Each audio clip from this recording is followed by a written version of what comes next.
When it comes to investments, there's no asset more enduring than land. As the world evolves and cities ooze out, the allure of a legacy property becomes not only a symbol of prestige, but a testament to your foresight. When you invest in top-tier amenities such as amazing location, close to town yet completely private with private access to natural reserves such as food plots to attract wildlife, owning 2,000 feet of live water and amazing views, exceptional amenities add value to your property.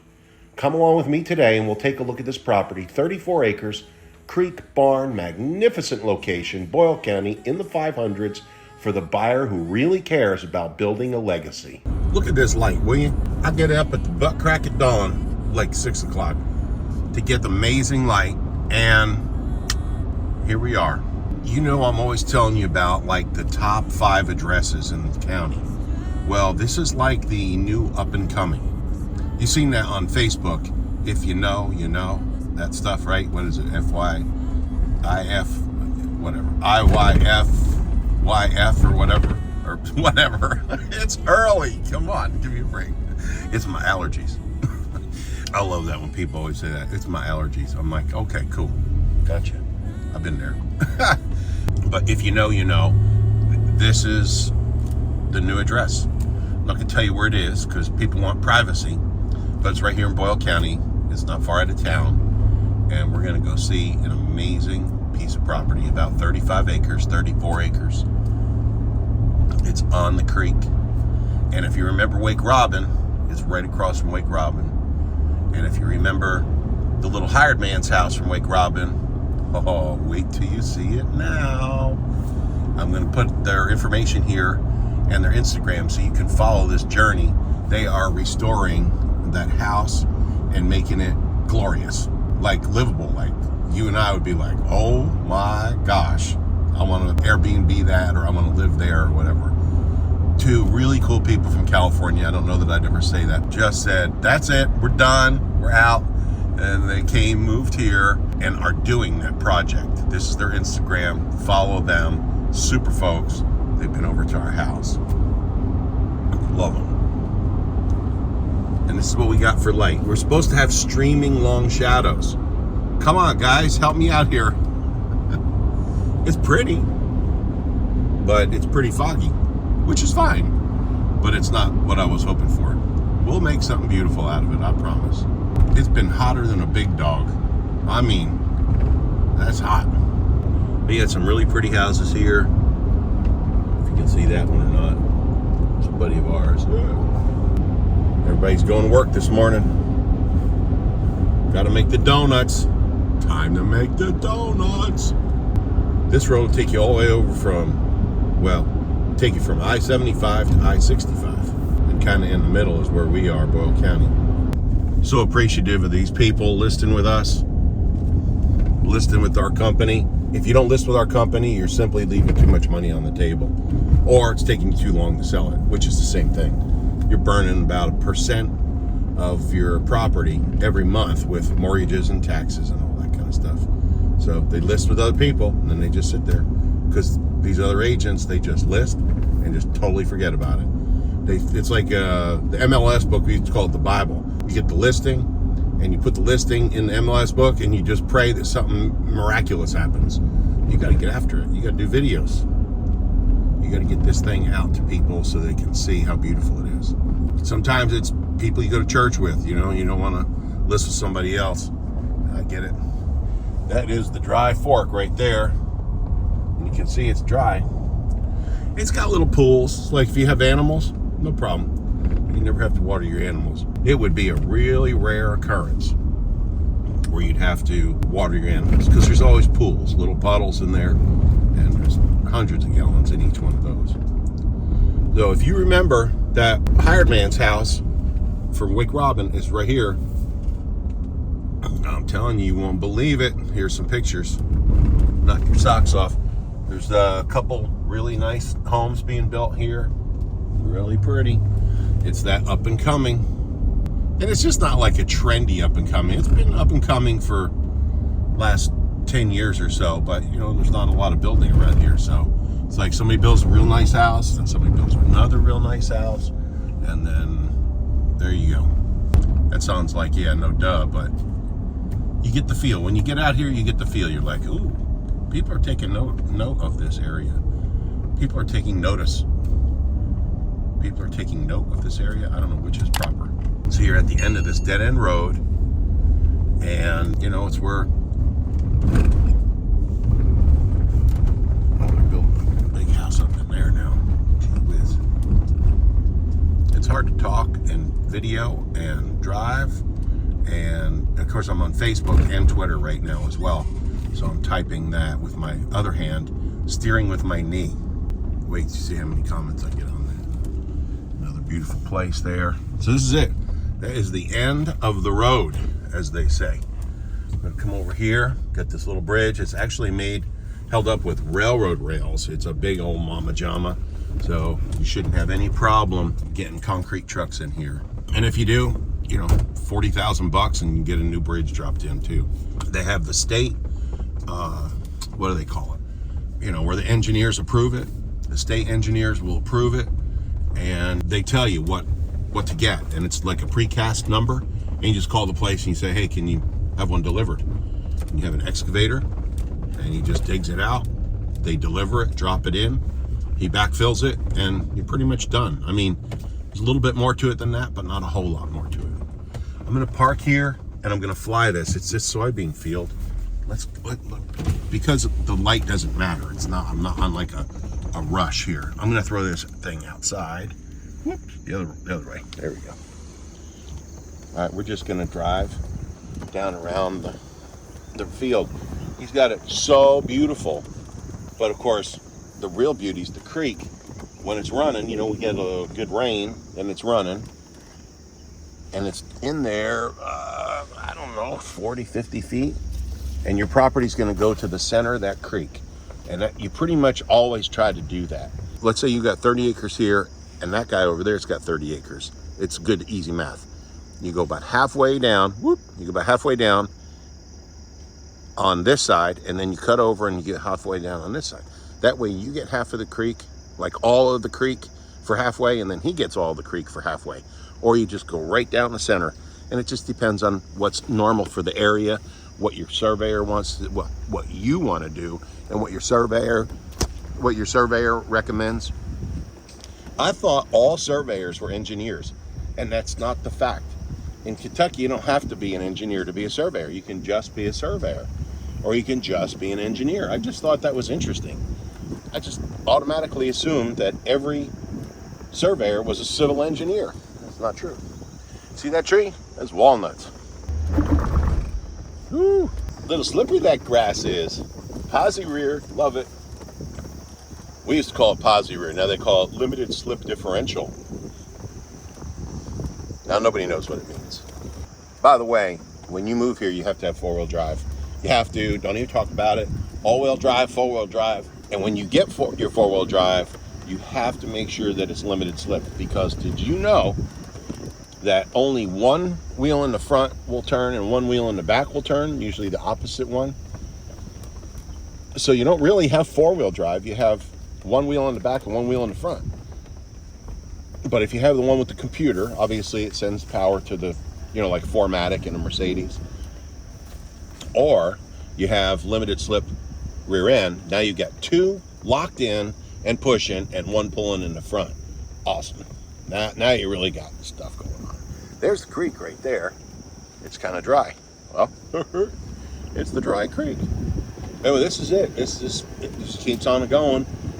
Goes on around. I'll put an aerial here so you can see the shape of it. And it's glorious. Now, here's the thing. Everybody wants 10 acres. At 10 acres, you have what they call an agricultural exemption certificate. And that's the fancy word for your house is going to be valued at one price and the whole place is going to be valued at another. Okay, as an example, and I'll try to put a graphic here so you try to understand it. It's hard for me to explain for some reason. I just have a hard time with it. So you got a house, a house on 1 acre, and it sells for $500,000. You're going to pay about $5,000 to $6,000 a year in taxes. If you have 10 acres, they're going to value the house at so much, and then they're going to value the land at so much. Like for instance, it's just an example so you can get your head wrapped around this. This is not anybody's property, just what I'm telling you is an example. So now the house, they'll say, well, now you get $500,000 for a house in 10 acres. They say, well, the house is worth $250,000, and the land has tax value of $15,000. So you'll pay $2,500 to $2,800 or whatever for the house, and then $15,000 or whatever I said it was for the land.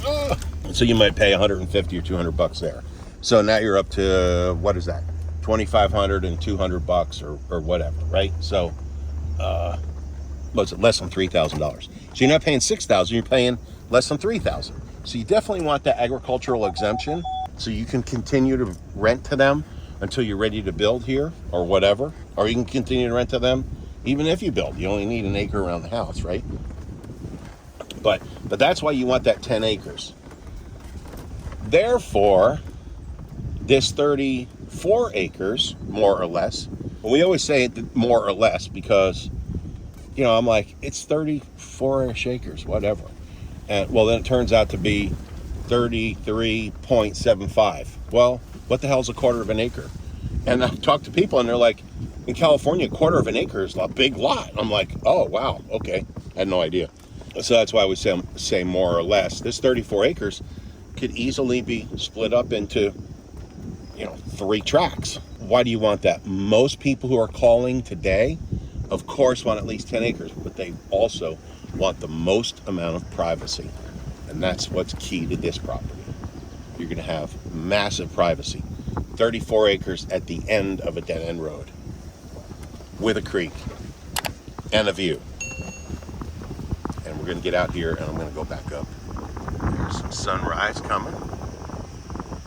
It's pretty in its own way, right? It's not the gleaming thing, but it's just gorgeous, really. Look at that.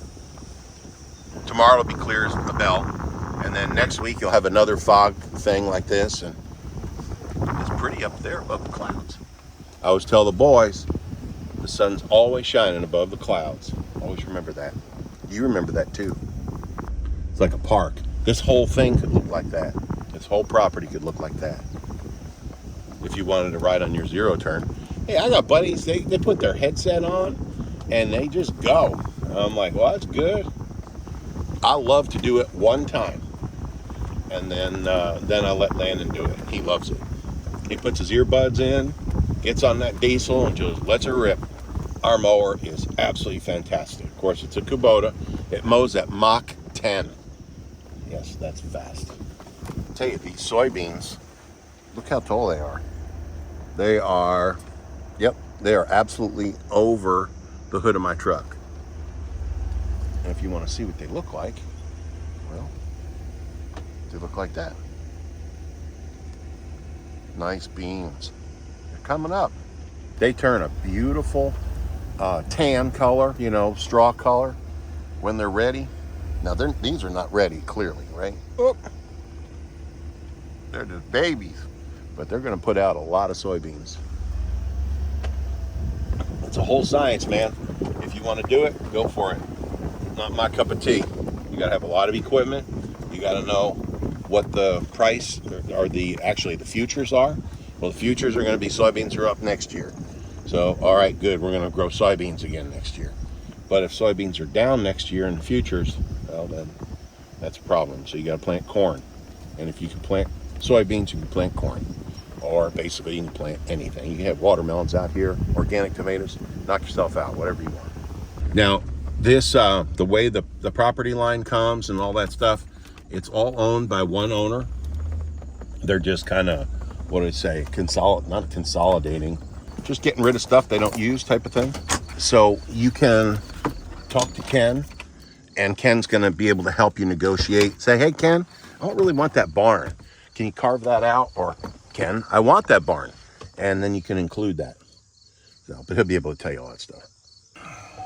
Don't you think it's time for me to get a new car?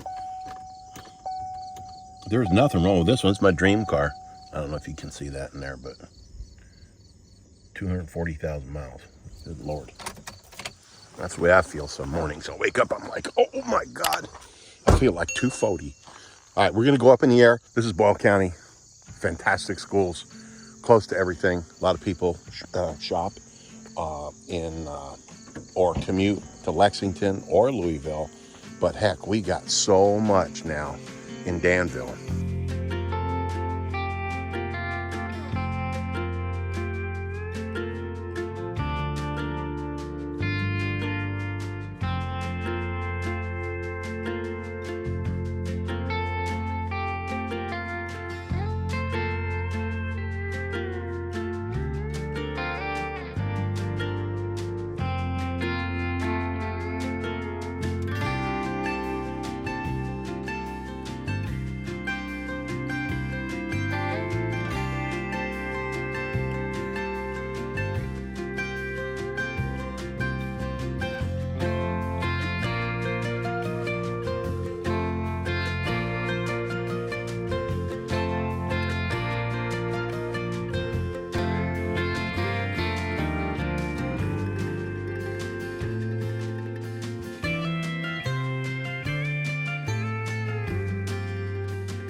If you like this video, like, subscribe, watch another video. Ciao.